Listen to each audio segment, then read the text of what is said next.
What's up, passionate DJs?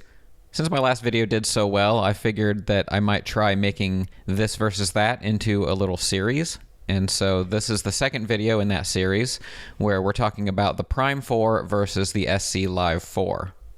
Now, I know there's been a lot of Denon related content on the channel lately, and that's for good reason. That's because here in the next couple of weeks I'm going to be releasing my ultimate guide to Engine OS and Denon DJ powered hardware.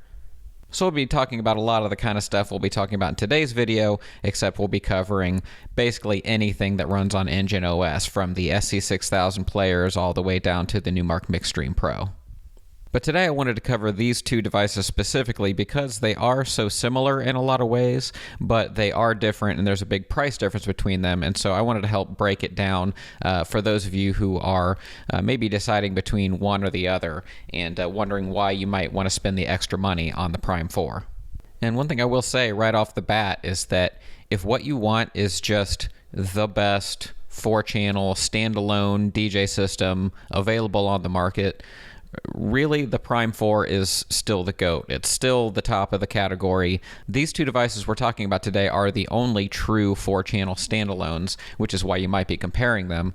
And the Prime 4, even though it's a couple years old, still really blows everything else out of the water as far as feature for feature what it supports and what it provides.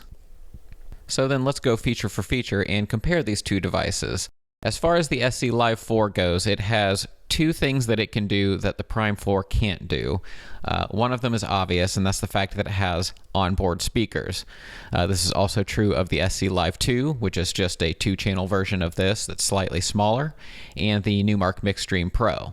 Now, the SC Live devices have noticeably better speakers than the Mixstream, but they all sort of accomplish a similar thing. The other thing that the SC Live 4 and also 2 can do is connect to Amazon Music Unlimited. Now, this is provided by a chipset that's actually built into the SC Live 4 and 2. So this is not something that you would expect ever to go to any of the other Prime or Denon-powered devices. So I mention that only to say that while that may be one advantage of the SC Live 4 here, you're also sort of marrying yourself to that one service, and if you went to another Denon product or an engine-powered product, you wouldn't really be able to access your library over on that device, which is not true of any of the other streaming or cloud services supported by the Engine OS products. Now, that being said, what advantages does the Prime 4 have over the SC Live 4 in terms of features? Well, probably the one that's most important to mention is the fact that the Prime 4 supports external sources. So if you look around here to the back, you'll see that there are places to connect, CDJ style players or turntables or something like that. And if you want this standalone device to be the center of a larger setup at home, then that's going to be the Prime 4. The SC Live 4, as you can see, doesn't really provide a way to connect that sort of stuff. Next thing that's important to mention is the difference in the screens. Now, not only does the Prime 4 have a screen that tilts so that you can adjust it however you like, but it's also noticeably bigger. We're talking 10.1-inch screen versus a 7-inch screen. And now I want to be clear, both of these screens are very readable. They look nice and high resolution and all that, but where you might run into trouble is with stuff like 4-channel mixing. On the Prime 4, you have all the room in the world to see, 4 vertical waveforms or whatever your preferred view is. Whereas if you try to do the same thing over on the SC Live 4 or 2, you really run out of room quickly.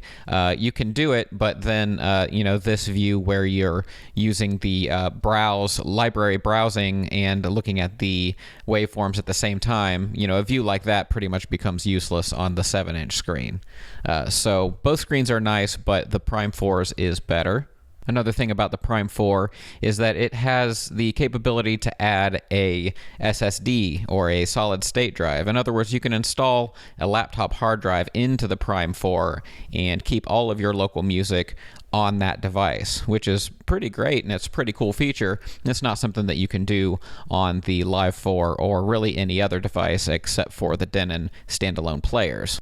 So if you're not so much into the standalone streaming thing and the cloud connected thing, and you'd much rather just have all of your entire music library with you on the device at all times, that's going to be a Prime 4 thing. You'll also notice here on the back of the Prime 4 that it supports this thing called Zone 2.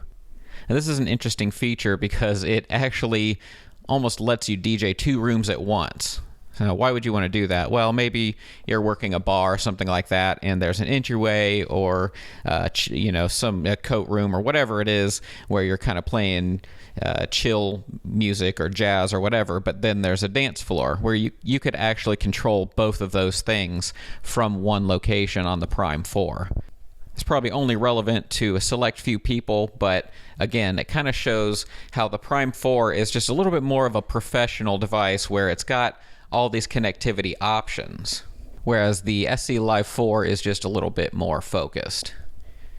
Now, one more thing I want to mention about the back of the Prime 4, you'll notice there's an Ethernet port back here, which is lacking on the Live 4. Now, not only does that mean that you can't connect the Live 4 to the internet through this Ethernet port, it also keeps you from using StageLink. StageLink is a network protocol. Now, each StageLink-enabled player is connected via Ethernet cable to a hub, and then piped via a single cable to the front of house. Those connected devices will immediately show up in the interface for those running the visuals, say a VJ, which will then give them loads of information such as what the DJ is playing, the album artwork, tempo information, and more.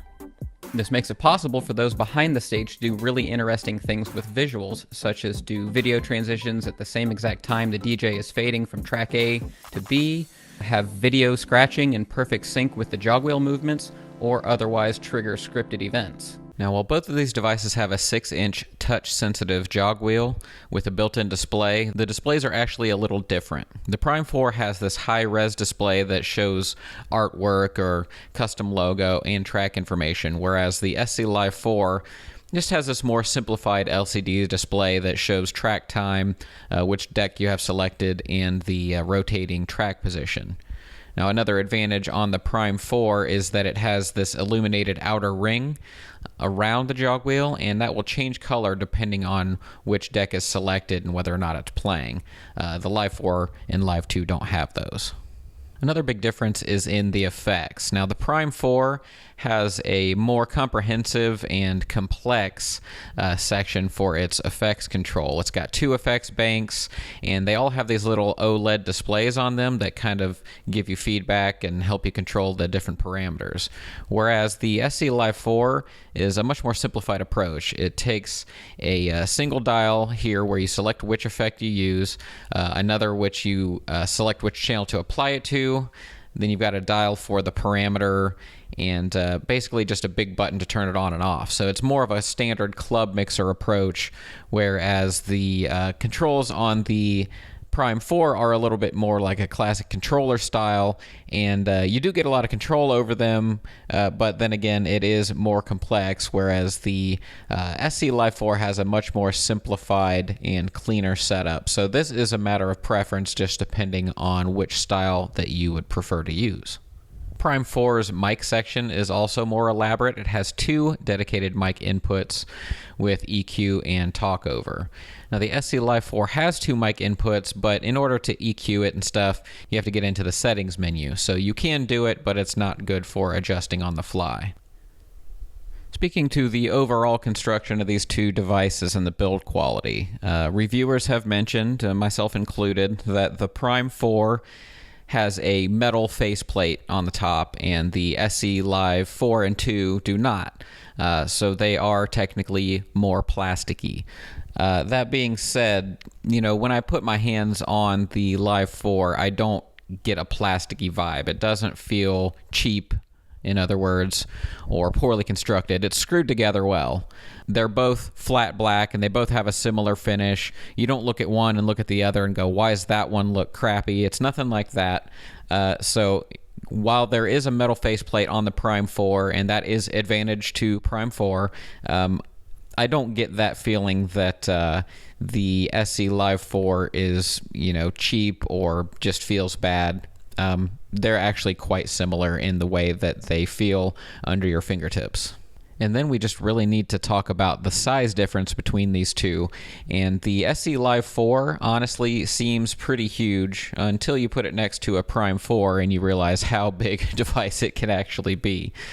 So the Prime 4 is just massive. And so if size is a concern, the SC Live 4 or even 2 might be a better option for you. But, you know, it kind of makes sense, right? The Prime 4 is like a big spaceship of a device because it's trying to do all the things. So if you've got infinite counter space and you've got a home setup and you want to do external devices and you want to plug in players and turntables and all that stuff, then go crazy. The Prime 4 is going to be great at all that. The Live 4 is just a little bit less cumbersome to carry around, but it's still not super portable. It's not super portable in the way that the Denon Prime Go or even the Mixstream Pro is. However, it is nice on the Prime 4 that you can fold that screen flat and then you don't have it sticking up. You don't have to worry about being tempted to grab it as a handle or anything like that. So you can see here, like in this shot, the Prime 4 is not only wider and thicker, but it's also taller. So it's just something to keep in mind that it's just overall a larger device. And so I think that basically covers all the main differences, and it's of course going to be up to you to decide if it's worth the price premium to go to the Prime 4, and also whether the onboard speakers are something that are compelling enough to make you want that. And one thing I will say, and I mentioned this in my review video, and by the way, my reviews of these devices where I go in depth on these things individually will be linked in the description below, but I do mention that the SC Live 4, it's nice to have a device that has onboard speakers, and not maybe for the reasons that you think. They aren't powerful enough that they're going to act as club monitors in a really loud environment or anything like that. But what they do is they lower the barrier of entry so much for when you just want to go and do some mixing or do some set prep or something like that. That's one thing I noticed about having both this and the Mixstream Pro in the room, is that every time I walk by it, it's so easy to just turn it on and start playing music. It's one power button and one volume knob and you're off to the races. And there is some value in that, and that's something that the Prime 4 won't ever have. But of course, the Prime 4 just does literally everything else that you would want a standalone device to do. So I hope that this made it a little bit easier for you to understand the differences between these two things. Comment below if you want me to keep doing these very simple, kind of low production, this versus that type of episodes. I think I'm going to have a lot of fun doing these. Maybe I'll do some scratch mixers next to keep it fresh. Don't forget to subscribe to this channel if you want to see my full-on Denon guide, where I'm going to talk about all this stuff as it compares to each other. That's going to be coming here in the next few weeks. Also, bear in mind that we have 2 separate sub-channels where we do performances and a podcast, so check those out as well. And thanks so much to the DJ Hookup, who provides a lot of this hardware for us to be able to even put hands on it and compare it. So check out our friends at thedjhookup.com for your DJ hardware needs. And until next time, keep on spinning.